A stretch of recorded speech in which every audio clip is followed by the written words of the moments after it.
Korido at buhay na pinagdaanan ng tatlong prinsipeng magkakapatid na anak ng Haring Fernando at ng Reyna Valeriana sa Kahariang Berbania. Aralin 24, pagsapit sa Reino de los Cristal, saknong 924 hanggang 949. Laking pasasalamat ni Don Juan nang sa wakas ay may isang makapagtuturo sa kanya kung paano makarating sa kaharian ng Reino de los Cristales.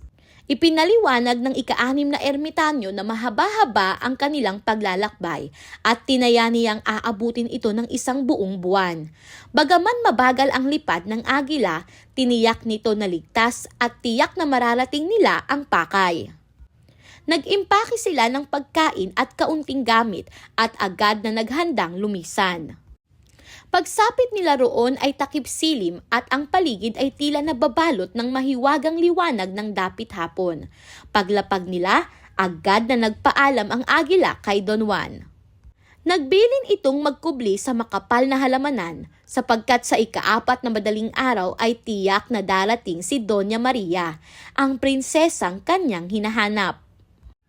Ikinuwento rin ng agila na silang magkakapatid ay pawang magaganda, ngunit higit na natatangi ang kagandahan at kabaitan ni Doña Maria. Dahil dito, kailangan ni Don Juan na maging maingat at mapagmatsyag upang hindi siya mabunyag sa kanyang pinagtataguan.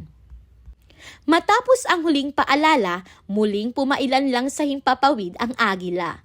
Nagpasalamat ng taus-puso si Don Juan at tumungo sa kubling lugar, puno ng pag-asa at pananabik sa pagdating ng prinsesang kanyang matagal nang hinahanap.